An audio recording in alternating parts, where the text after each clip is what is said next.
All right, let's dive in. You all wanted a deep dive on Marcus Aurelius's Meditations, so get ready to get philosophical. Yeah, it should be fun. We're working with that 1634 translation by Merritt Casaubon, that classic one. Right. Plus, we've got some good background info from the book's intro to help us understand, like, what was going on in Aurelius's world. Yeah, that context is key. It's fascinating because Meditations wasn't meant to be, like, published. It was more like his personal journal. Oh, really? So it's kind of like we're peeking into this secret diary. Exactly. Yeah. It's a window into the mind of a Roman emperor, dealing with some pretty heavy stuff. Mm. Imagine you're trying to rule an empire, Right, right. face barbarian threats, deal with family drama, and on top of all that, still find time to think about the meaning of life.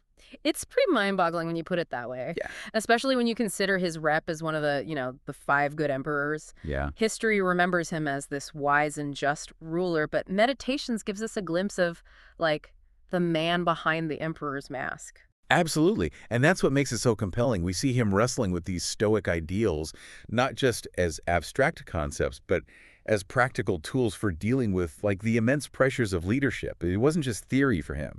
Right. It was a way to cope with the very real chaos of his world. Yeah. Speaking of chaos, our sources mention he had all these threats from barbarian tribes, Oh, constantly. like the Marcomanni and the Quadi. It makes you wonder how he found any peace with all that going on around him. That's where Stoicism comes in. At its core, Stoicism is about living in accordance with nature, recognizing that virtue is the only true good, Okay. while external things like wealth, health, even life itself are ultimately indifferent. So it's about focusing on what you can control, your thoughts, your actions, reactions, and letting go of the rest. Yeah, exactly. Sounds kind of like some of those modern mindfulness practices. Very similar. Imagine trying to stay calm while leading armies against invading forces, dealing with political intrigue, even coping with family tragedies. Sources mention he lost a lot of his children and his son Commodus. Well, let's just say he wasn't exactly following in his dad's footsteps. Yikes. That's, yeah, talk about needing some serious inner peace. Right. It's like your teenage son is turning into a tyrant while barbarians are at your borders. That's a double whammy of stress. Exactly. And that's where Stoicism provided a framework for navigating those challenges. It wasn't about ignoring emotions, but about choosing your responses wisely. Okay, starting to get why Stoicism appealed to him then. So how did this philosophy actually play out in what he wrote? What are some of the key themes we see in Meditations? Well, one that really jumps out is his constant reflection on death and the, transient nature of life. He reminds himself and us that our time on this earth is fleeting. Might seem kind of morbid, but it's actually a call to action. Interesting. You'd think a powerful emperor would be focused on, I don't know, building legacies, conquering new lands, not contemplating his own mortality. Right. But for Aurelius, acknowledging death wasn't about despair. It was about living more fully in the present moment. He actually has this incredible quote, "Waste no more time arguing about what a good man should be. Be one." Wow. That is powerful. Like, we don't have forever to get our act together. Right. It's like he's saying, stop procrastinating on being your best self and start living virtuously, like right now. Exactly. And that ties into another key theme, virtue and living in accordance with nature.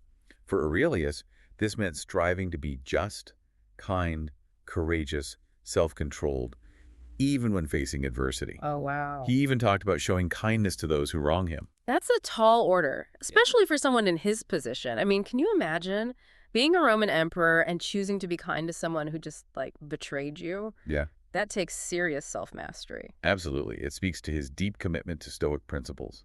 Even when it would have been easier to lash out or seek revenge, he believed that true strength lay in mastering your own emotions and acting with virtue, regardless of what's happening around you. This is fascinating. It's almost like he's saying our inner world is ultimately more important than our outer world. Is that a fair interpretation? Yeah, that's a great way to put it. Aurelius truly believed our thoughts have immense power. He writes, "The happiness of your life depends upon the quality of your thoughts." He understood that by controlling our minds, by choosing our responses wisely, we can find a measure of peace, even amidst, the storms of life. Okay, so we've got death, virtue, the power of the mind. Any other big themes that jump out at you from Meditations? Yeah, one more that's really crucial to understanding Aurelius's worldview. He had this deep belief in the interconnectedness of all things. He saw the universe as this unified whole, governed by a divine reason, or logos. Hmm. This wasn't just an abstract concept for him. It informed his ethics and his actions as emperor. So he wasn't just thinking about his own personal virtue, but how his actions affected the entire universe. That's a pretty expansive perspective. It is. He believed that by living virtuously, by fulfilling his duties as emperor to the best of his ability, he was playing his part in maintaining the harmony of the cosmos. Wow. It's like a cosmic perspective on Stoicism. Exactly. This is all so mind-blowing. It's really making me rethink my own priorities and how I approach challenges in my own life. But it also brings up a big question. If Aurelius was so wise and virtuous, why did he allow the persecution of Christians during his reign? Yeah, that's the million-dollar question, and one that historians and philosophers still debate to this day. It really highlights the limitations of even the most enlightened philosophies when viewed through a modern lens. So while we can admire Aurelius's personal virtues and learn from his wisdom, we also have to acknowledge the complexities of his historical context. Exactly. And that's one of the things that makes meditation such a compelling read. It's not just a simple guidebook to perfect living, but a glimpse into the mind of a man wrestling with these profound questions, trying to live a good life amidst immense challenges. And sometimes those challenges revealed the limitations of his philosophy, even as he strived to live up to its ideals. Now, speaking of fascinating individuals, we can't forget about Fronto, Oh, right. Aurelius's longtime friend and mentor. They exchanged all these letters back and forth, and they provide this really unique perspective on both their characters and the kind of intellectual climate of the time. Their relationship was truly remarkable. You have Fronto, this flamboyant orator known for his wit and eloquence, and then you have Aurelius, the introspective emperor philosopher. Quite an unlikely pairing. It sounds like the ultimate odd couple of ancient Rome. Uh-huh. Yeah. What can their letters tell us about Aurelius that we maybe don't get from Meditations? Well, for one thing, we see a more human, relatable side of him. Fronto wasn't afraid to tease Aurelius, even gently criticizing his Stoic leanings. It's clear their friendship thrived on their differences. They challenged and supported each other, and their letters show this genuine warmth and affection. That's so refreshing to hear. It, humanizes Aurelius, reminds us that even emperors need friends who can make them laugh and keep them grounded. Tell me more about this dynamic duo. What kind of things did they even write about? Oh, everything. Literature, rhetoric, politics, philosophy. Wow. Sometimes their letters reveal the personal struggles they faced. Like, we see Fronto's profound grief over the loss of his grandson, and Aurelius trying to offer comfort and support. So we get a glimpse of their emotional lives, their vulnerabilities, even amidst all these intellectual pursuits. Sounds like their friendship was a source of strength and solace for both of them. Absolutely. And their letters offer us a valuable reminder that even the most serious philosophical folks among us need human connection, laughter, the support of loved ones.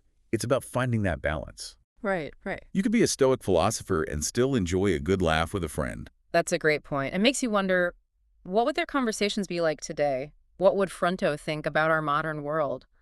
And how would Aurelius apply his Stoic principles to the challenges we face in the 21st century? Good questions. Let's take a quick pause here to gather our thoughts.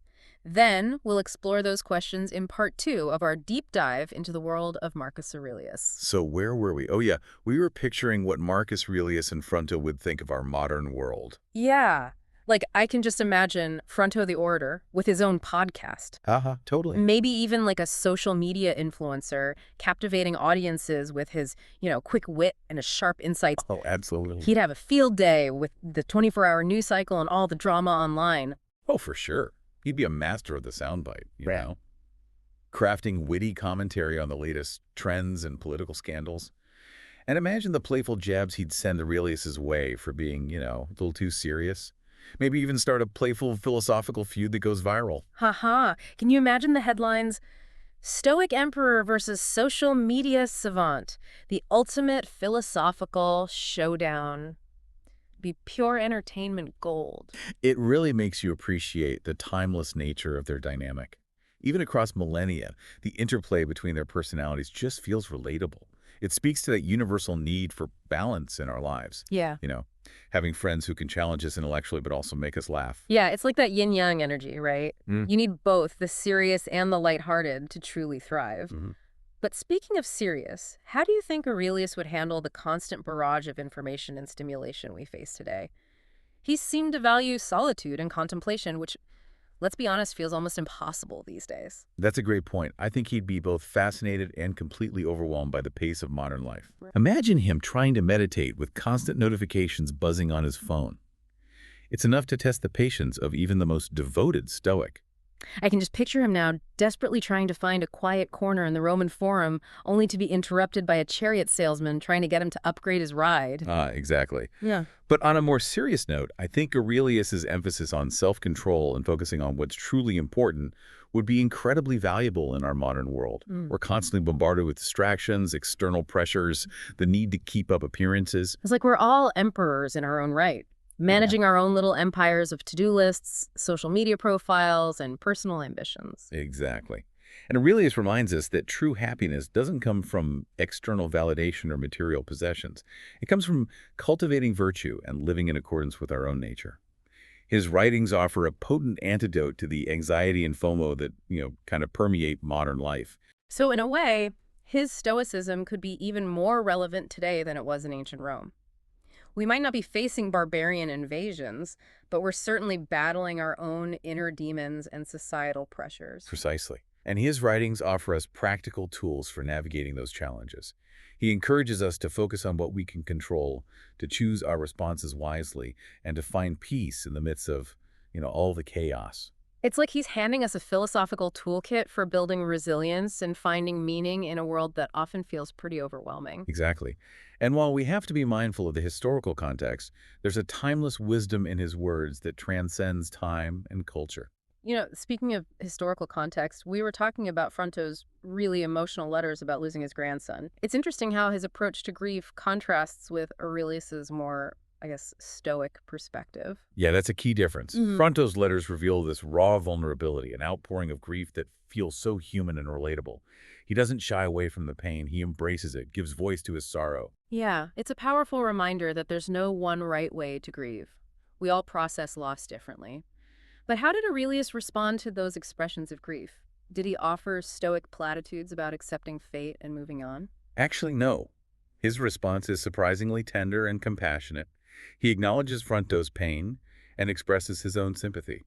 It shows a different side of Aurelius, a softer, more empathetic side than what we usually see in meditations. That's really beautiful. It's like he recognizes that sometimes the best thing you can do for someone who's grieving is just be present, listen without judgment, and offer comfort. Exactly, and it highlights an important aspect of Stoicism that often gets overlooked. It's not about suppressing emotions or becoming an emotionless robot. It's about choosing how we respond to our emotions and using reason to guide our actions. So even though Aurelius advocated for controlling our emotions, he also understood the importance of empathy and compassion, especially when supporting a friend in need. Absolutely. It's about finding that balance between Stoic resilience and human connection. You can be a philosopher and still be a good friend. This is making me rethink my whole understanding of Stoicism. It's not about denying our emotions, but about managing them wisely and choosing to act with virtue, even when it's tough. Precisely. It's a lifelong practice, a journey of self-discovery and growth, and it's one that we can all embark on, regardless of our background or beliefs. So we've talked about Aurelius's Stoicism, his friendship with Fronto, and how his wisdom might apply to our modern world. But what about the Christians? We touched on this earlier, but it's a complex issue that we should probably explore a bit further. How can we reconcile Aurelius's reputation for justice and virtue with the persecution that happened under his rule? Yeah, that's a question that has puzzled historians for centuries. And it's a reminder that even the most enlightened individuals can be products of their time, influenced by biases and ideologies that we might find unacceptable today. It's like trying to judge a historical figure through a modern lens. Right. It's important to understand the context of their actions, even as we grapple with the ethical implications. Exactly. And in Aurelius's case, we see a man who strived to live virtuously, but whose worldview was limited by the prevailing beliefs of his era. It's a cautionary tale, reminding us to constantly examine our own assumptions and strive for a more inclusive and compassionate understanding of the world. So while we can learn from Aurelius's wisdom, we also have to acknowledge the complexities and contradictions of his life and legacy. He was a man of great virtue, but also a man of his time, subject to the limitations of his own historical context. Precisely. And it's up to us, as modern readers, to engage with his writings critically, to extract the timeless wisdom, while also recognizing those complexities of his life and legacy. This deep dive has been an incredible journey so far. We've explored the depths of Aurelius's philosophy, his fascinating friendship with Fronto, and even attempted to imagine how he'd navigate our modern world. But there's still so much more to unpack. There is. Let's take another quick pause here, and when we return, we'll wrap up our exploration of Marcus Aurelius and Meditations, leaving you with some final thoughts to ponder on your own. All right, we're back, ready to wrap up our deep dive into Marcus Aurelius and Meditations. It's wild how much we've covered, from, Stoic philosophy to picturing Aurelius as like a modern-day influencer. Yeah. It really goes to show how powerful his ideas are. Even after all this time, 2,000 years, people are still reading his stuff, still debating it. Right. It's like his search for meaning, for virtue, in such a crazy world. It just keeps speaking to people. Totally. It's not just ancient history, it's a conversation that's still going on. So as we wrap up here, I'm curious, what are your final thoughts on Aurelius? Was he a man ahead of his time or a product of his era? Maybe a little of both. That's the question, isn't it? He was complex, for sure. I mean, on the one hand, his Stoic principles that focus on virtue, reason, self-control, that feels so relevant even now. It's like he was, I don't know, an early therapist or something. Right. Telling people to look inward, manage their thoughts, their emotions. But then we have that whole issue of the Christian persecutions, which kind of reminds us that even the smartest people can be stuck in the prejudices of their time. It's that tricky thing about history. You can admire the good stuff, but you got to see the bad too. Yeah. Makes you realize we're all just figuring things out as we go, Yeah. even the great thinkers. We're all on that journey. It's like they say, we stand on the shoulders of giants, right? We can learn from them, but got to be able to see further too. Exactly. And I think Aurelius would like that, people looking at his work with a critical eye. He wasn't about creating followers who just agree with everything. Right. He wanted people to think, to question, to disagree even, find their own path to virtue, to wisdom. And that's what makes meditations so cool, so lasting. It's not a rule book. It's like Mhm. him thinking out loud, having a conversation with us across time. It makes you think about what you value, what you struggle with, Yeah. your own search for meaning. And in that way, yeah, he was ahead of his time. That focus on inner change, finding peace when everything's crazy, living with purpose, Yeah, that goes beyond any one era. I love that. It's not about being a perfect stoic. It's about becoming the best you, however that looks. Exactly. We all have that potential no matter what our life is like. And that message, that's something people needed to hear then, and they still need to hear it now. So for our listeners who are just starting out with Marcus Aurelius, what's the one big thing they should take away? Like the core of his message they can use in their own lives? I'd say focus on what you can control. Try to be good in your actions and do your thoughts. And remember, real happiness, it comes from inside you, not from what's happening around you. It sounds simple, but it can really change how you see things. Yeah, a little stoic wisdom for the modern world. Right. And I think if Aurelius were here, he'd tell us to go for it. Take on the challenges we have, use our brains and our hearts to make things better. One good act at a time. Well said. To all our deep divers out there, thanks for joining us on this exploration of Marcus Aurelius and Meditations. It's been a blast, and we hope you'll keep diving into that stoic wisdom. Keep questioning, keep searching, keep trying to live that life of purpose and virtue. Until next time, keep on deep diving.